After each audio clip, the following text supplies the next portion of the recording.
बोलेगा? तो क्या यश कुमार बोलने आए थे? नहीं ना। प्रभास बोले? नहीं ना। जिसका जो काम है वही बोलेगा, क्यों कोई बोलेगा? सबका अपना काम है। कौन चाहता है कि खेसारी मेरे से बड़ा हो जाए? बताइए।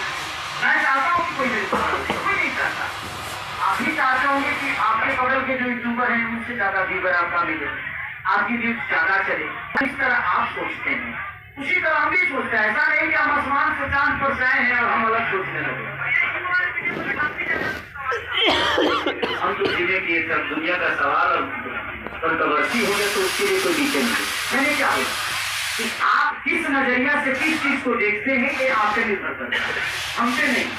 हमने वो काम किया, वो सेमिनार दिखाया कि देखो खेसारी और बिहारी के अंदर कितना पावर है, 7 किलो को उठा रहा हूं। तो अब हम समझते हैं कोई स्टेमिना।